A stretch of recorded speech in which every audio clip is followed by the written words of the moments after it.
Hello stars, this is Luminousz Star. Welcome to the channel. All of my current subscribers, thank you guys and gals so much for supporting me and also keeping me passionate about keeping Luminousz Star channel active. If this is your first time visiting, welcome to Luminousz Star. Please check the description box below for further details to today's video. Today's video, we're going to be talking about the identifying patient, or an IP, within the dysfunctional family run by narcissistic parents and or grandparents. If you should become a part of the Star family, please go ahead and click the notification bell while you're at it. That way, whenever I put out new videos and or vlogs, you'll be the first to know. And of course, when I go on live, you can join us. Okay, so what is the identifying patient within the dysfunctional family?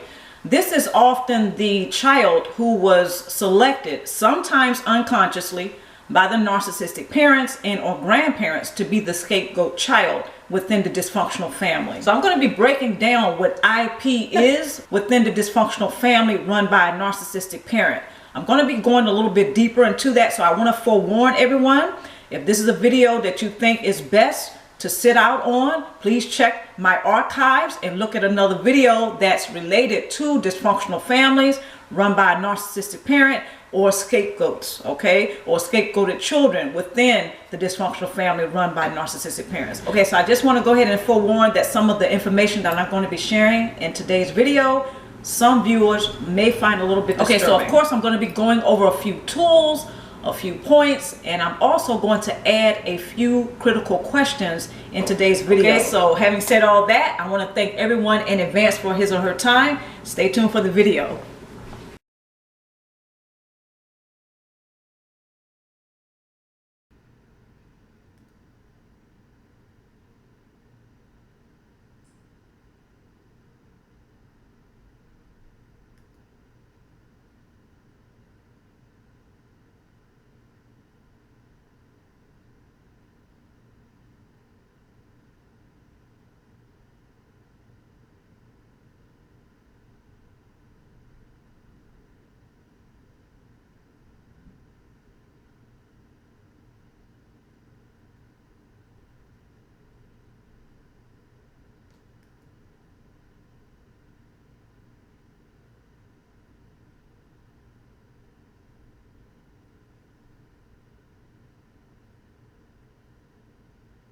Okay, first point. Often within dysfunctional families headed by narcissistic parents, there is one child who is possibly selected unconsciously to act as a scapegoat in order to serve the interests of their dysfunctional family. Next point. The personality structure of the narcissistic parents and or grandparents are usually the most invalidating to the child who has been selected to play the dysfunctional role of scapegoat. It might not be surprising that these personality structures often clash. Sometimes the child who is selected by the narcissistic parents and or grandparents to be scapegoat, sometimes they're more gifted, if not talented, than the narcissistic parents and or grandparents.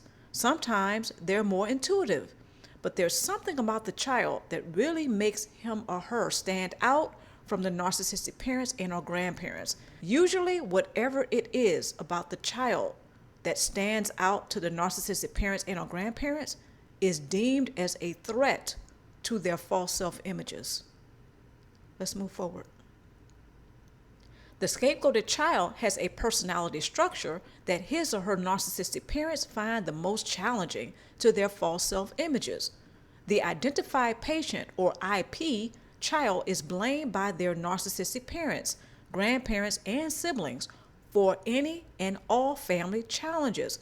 So anything that the narcissistic parents and or grandparents finds disturbing or unsettling about the family, the child is usually blamed for it. Pardon me, the IP child is usually blamed. And to make matters worse, the narcissistic parents and or grandparents groom their siblings to join in on the blame game. Okay, so the child who is tagged to be a scapegoat, or the IP child, usually has no support in that dysfunctional family. It can be generations of alcoholics, generations of drug users, gamblers, whatever it is that makes the family dysfunctional. Unfortunately, the IP child is blamed for it all. And to make matters worse, there's sibling rivalry that is not average. It's not your typical sibling rivalry, because you have the narcissistic parents who are grooming the siblings to bully the IP child. And it doesn't matter if the IP child is the eldest, the middle child, or the youngest. Doesn't matter. Whoever the IP child is, or the child who has been selected to be the scapegoat in the dysfunctional family, unfortunately, they are blamed for whatever the ills happen to be in the dysfunctional family. Now I'd like to go ahead and share with you all how the narcissistic parents and or grandparents run the dysfunctional family like a cult leader, which alienates the scapegoated child or the IP child even further. For you guys and gals who are current subscribers, thank you so much for your subscription, and thank you for motivating me to keep this channel active. If this is your first time visiting Luminousz Star, welcome to Luminousz Star. And while you're here, why don't you go ahead and hit that subscription button below. All right, and also below, everybody please mind the description box below, because the disclaimer is there where it states that today's video is going to have some images and information that some viewers will find disturbing. However, today's video is about narcissistic parents who run the dysfunctional family like a cult leader. So I'm going to get into what thought reforms are and get into a little bit about what cults are. So today's video again is about how narcissistic parents run the dysfunctional family like a cult leader. Enjoy the video. Earth, our home, incubator of life. The malignant narcissist has a desire deep down of bringing down other people in a way that they feel brought down. And that leads to extremes. According to Kildeff's research, people were working inhumane hours, often 7 days a week, on the temple's various programs. At the temple itself, members were forced to confess to fabricated crimes for which they would be given vicious beatings. Ex-members asserted even children were being abused in this way. According to their descriptions, Jones was a classic cult leader, using spirituality to exert power psychologically and sexually over his cult. Cults share certain defining characteristics. In a cult, leaders recruit members through deceptive techniques that rob them of their identity and individuality. Experts have termed these techniques thought reform.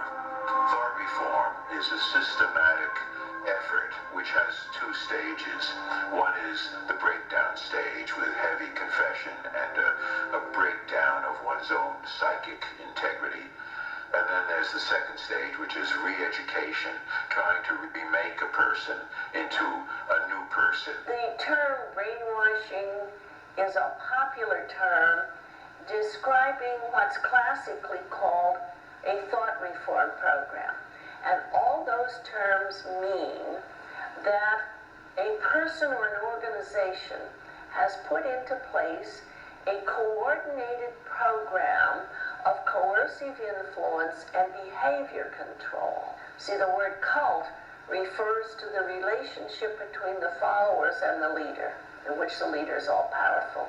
And then the way the leaders, as we say in psychology, shape the behavior, make the person adopt the policies and attitudes, is done through a thought reform program.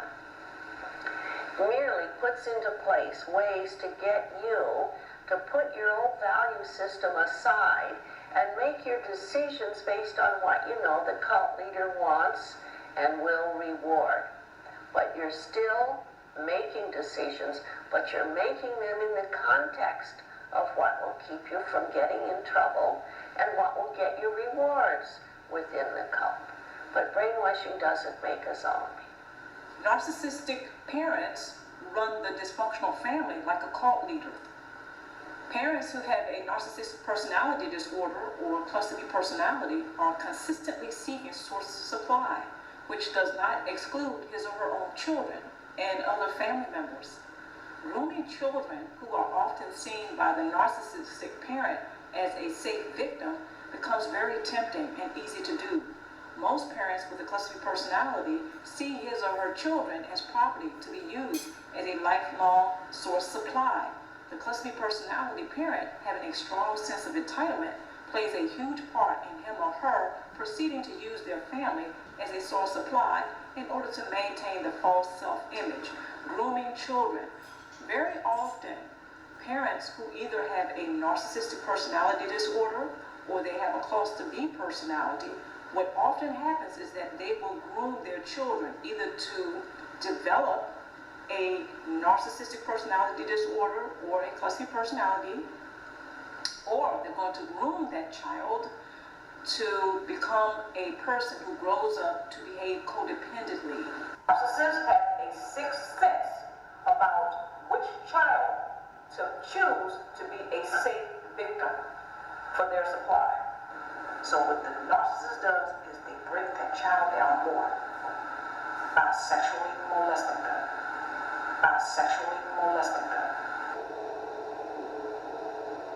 Female narcissists usually have a very strange relationship with their sons while seemingly choosing to their daughters to scapegoat.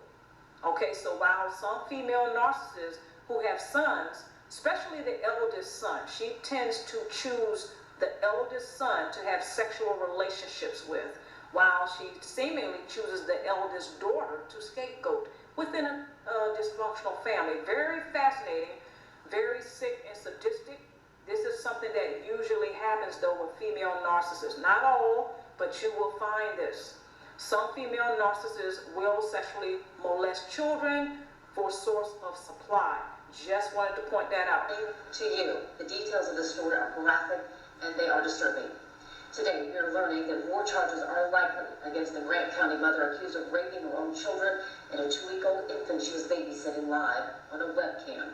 Pamela Ortega told police she performed sex acts on these children. This is the mother now charged with child rape of her own children, accused of performing sex acts on her 8-year-old daughter and 6-year-old son, as well as a 2-week-old infant. This is one of the reasons why mothers and daughters often are trauma bonded when there is the issue of the daughter being sexually molested by the sexual partners of her mother. I think Jones by and large had a benign and positive image. I don't think most people knew him real well. But publicly, if you asked any political leader or social leader, they said, yeah, he's a good guy. I didn't know that he was having sex with everybody. It's easy to see now, but you don't think that the leader is not. So in the cases of a dysfunctional family headed by one who has a narcissistic personality disorder or who is a cluster B personality, often what is happening is that since the cluster B personality and or narcissist is always scoping for supply, they're always seeking to obtain supply, what better group to obtain supply than their own family, which is more than likely a dysfunctional family.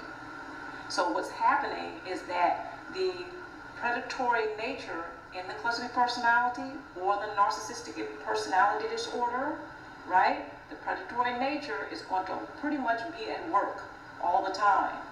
So within the dysfunctional family, all types of abuses or various types of abuses is what's going on. And it's usually undetected by the narcissistic personality and their families, communities. So for instance, that family may go to church all the time. This is just an example. They may go to church all the time, and other people look upon that family and have no idea the horrors that are going on behind closed doors. Cults use denigration and ridicule and humiliation as a control mechanism in the following way. In the cult, it has become your new family. And Your whole status in this new family depends on them liking you and treating you nice. And if the leader keeps making fun and showing that you're a dope and that you just are a bad person, then you're so humiliated all the time. And you're going to keep working, trying to get in his graces and try to get some praise from the other people, so that in a rather harmful way, it's used as a motivator. It's not a mental health-producing motivator. But within those tight, controlled confines, it's used to show the leader is so pure, so above it all, so powerful, and you are this lowly follower. Are to carry the burdens, misfortunes, the ills, the consequences for all wickedness and poor choices of other family members within the dysfunctional families.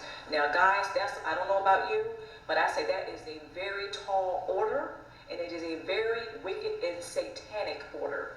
That is a horrific thing, to say the least, to put upon any child. However, it is my opinion, folks, that this is one of the main reasons why a certain child is pinpointed to be scapegoated within a dysfunctional family.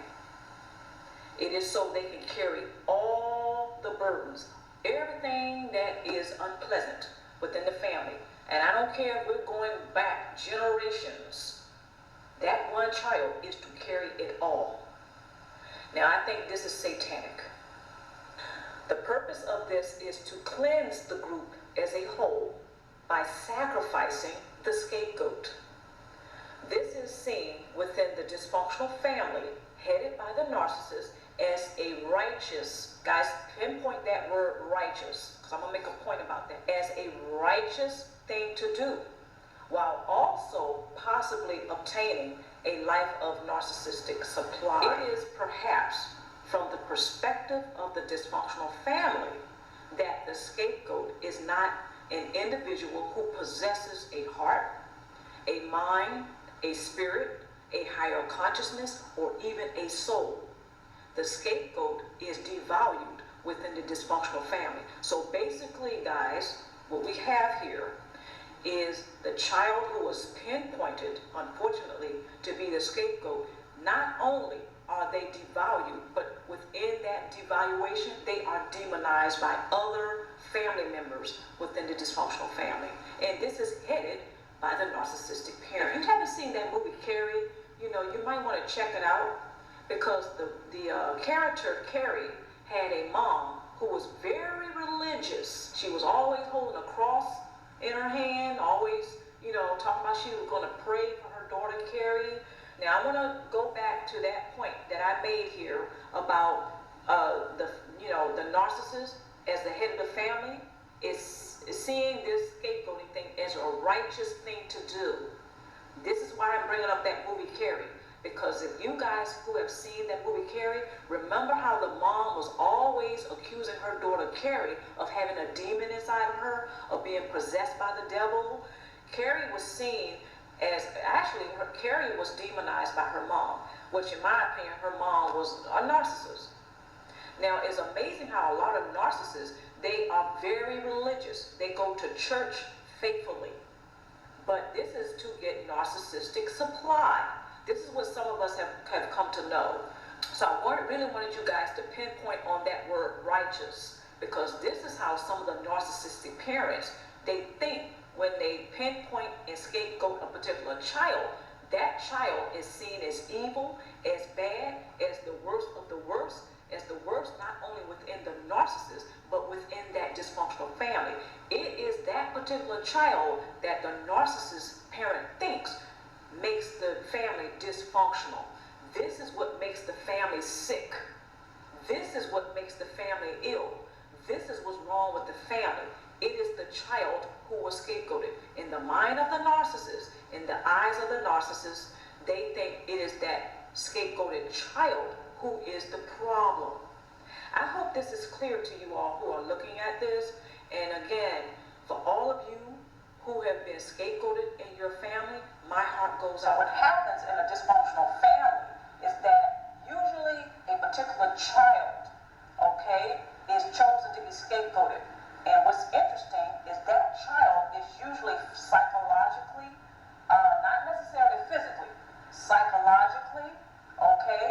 spiritually and emotionally, the strongest and the healthiest of the whole bunch. Very interesting, because when you think about it, the narcissists, they have to feed off of others, right? They're not going to pick the sickliest or the weakest in the whole dynamic or in the whole group. They're going to choose the strongest to feed off of because they get more supply that way.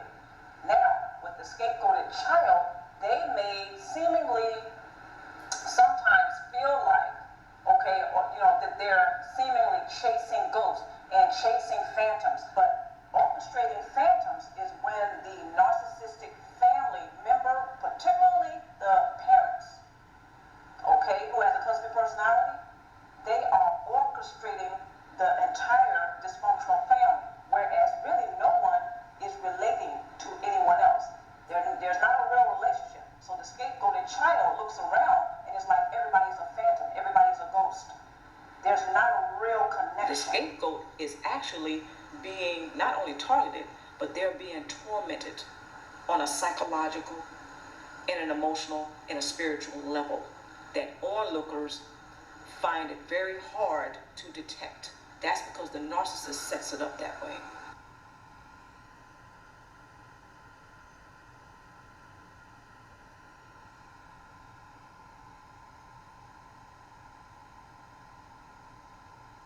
When observing the addictive, obsessive, and abusive behavior of narcissists, the many details which go into their obtaining supply is very ritualistic, from gaslighting to scapegoating.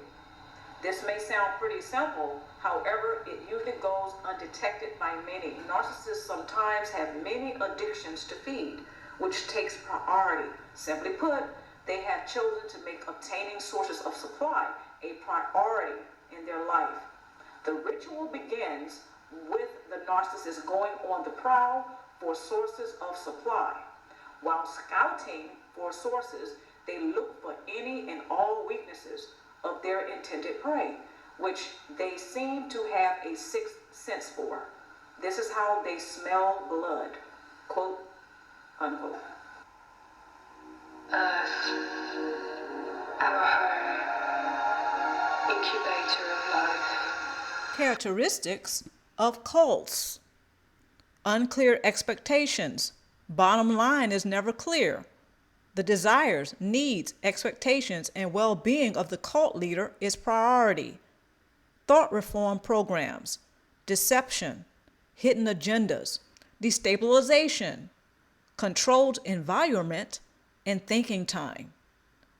Dependency and dread, creating a sense of fear, powerlessness, and anxiety. Disconnection, suppressing old attitudes and behavioral patterns. Development of pseudo-personality of the cult, acting out new behaviors and attitudes. Denial and dedication, restricting criticism while maintaining a limited system of logic. Cult inducement techniques, voice tones and voice control, praise and punishment, all or nothing mentality in language, such as us against them, interrupted sleep patterns, certain repeated words and phrases, mixed messages to invoke fear, uncertainty, and hopelessness. Now, some of the cult inducement techniques, as well as the cult characteristics, some of us are already recognizing. Some of these things go on within a dysfunctional family headed by narcissistic parents and or grandparents, such as some of the diabolical tactics that the narcissistic parents engage in order to obtain the narcissistic supply. Tool number 1, increase your research on the topic of identified patient or IP within the dysfunctional families. Tool number 2, keep a journal. Tool number 3, take steps to become more accustomed to existing as a person who no longer invests in dysfunctional relationships. Critical questions. Critical question number 1, do you feel and or think that you are betraying your family by thriving forward? If so, why? If not, why not? Critical question number 2. How much support are you currently receiving from your loved ones? If you are receiving support, is it satisfactory? Third and final critical question. How comfortable are you expressing how you feel and what you think? Do you know what you feel and or think? References and resources. In the description box below, you will find the references and resources. I'm Luminousz Star. I want to thank everyone for joining me today or tonight. And of course, wherever you are right now, I wish you the very best love possible. Until next time, stay tuned for more vlogs and stay tuned for more videos.